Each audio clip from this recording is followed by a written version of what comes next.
Pesia. This is JR Bluff here with the Kalispell Language Program, giving you another community update for our Esther Martinez language grant.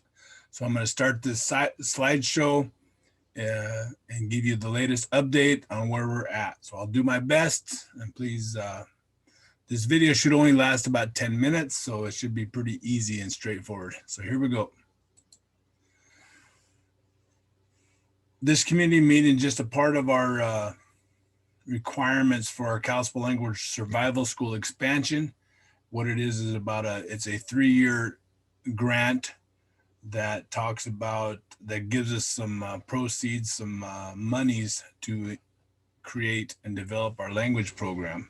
We're in our 3rd year of our grant. So that's what I'm going to be talking about. Within the grant, we had 3 program objectives. The first one was to increase the institutional capacity. We was able to do that, and we got that completed in year 1. Some of our tasks are identified here: creating a nonprofit, hire staff, have quarterly meetings with our partners, and then have these community outreach meetings. So that's the objective 1. Our second objective was to increase the instructional capacity, basically create the curriculum, train teachers to speak and teach. A lot of it has happened. We've hired staff. We've been doing on-site visits. In years 1 and 2, we created our math and science curriculum, and we're currently working on our literacy. And there's other administrative stuff that's just continues to be ongoing. Next slide. Our objective 3 is to increase the language proficiency and language vitality. So basically, it's the operational part of the project. We needed to have at least 15 kids enrolled, receiving about 500 hours of instruction for the school year. And we're pretty close to that. Due to COVID, we might be a little bit short, but I'm assuming we'll be able to figure that out. The other thing is to implement the curriculum that we've taught, or that we've created for the classroom.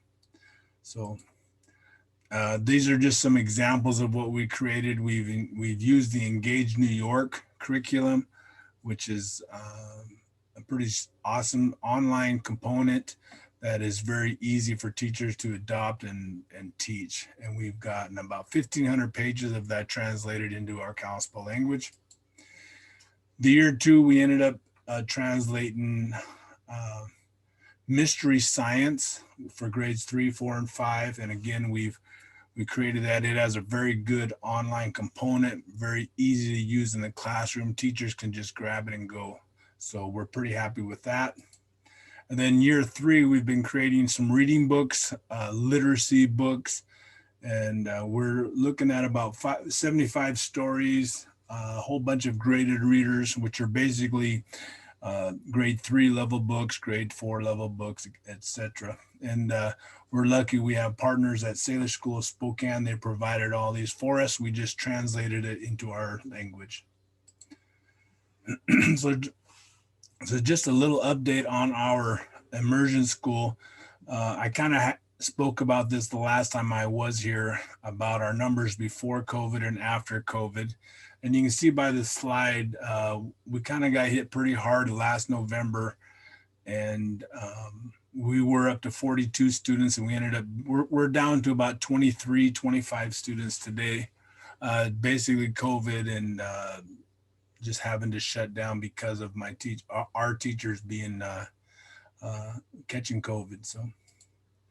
So from that, we've created our protocols that came with it. You know, just a lot of it is just basically staying separated from everyone. We do a lot we eat by ourselves. We don't really mix our pods very well. Like the kindergarten pod doesn't play with the 2nd grade pod, so we do our best to keep them safe. And that way, we've kind of adjusted our plans so that we don't just become one huge place that has COVID. So we're doing our best, and we've been pretty successful since our first run of COVID.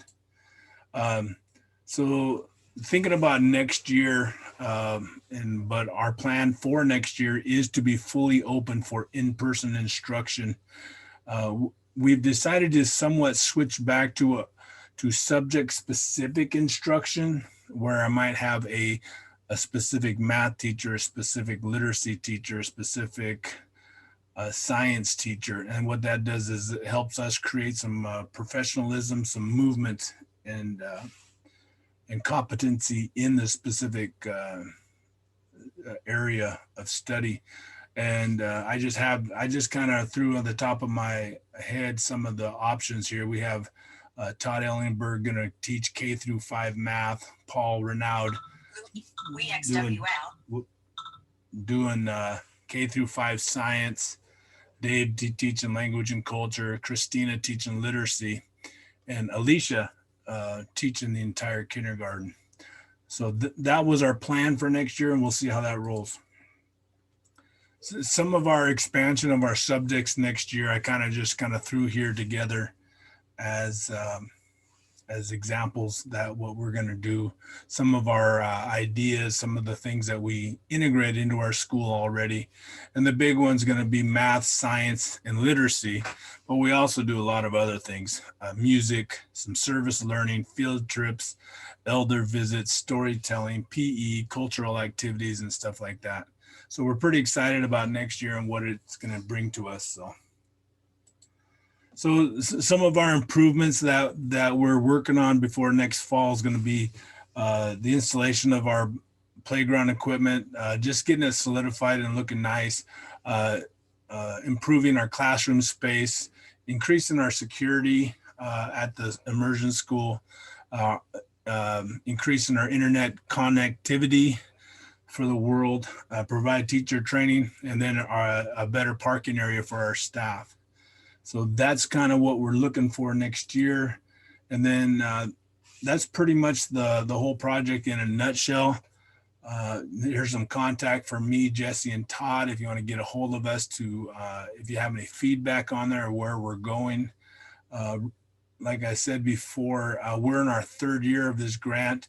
I do not see us extending this grant. So we're going to have our 3 current staff, which is Albert and them. This grant will not be continuing. So we're working on them to try to get them reassigned to other positions within our tribe. So if you have any questions, get a hold of us, and I appreciate you. And please feel free to stop in and check us out at the Immersion School. And we look forward to speaking with you. Lamlamsh.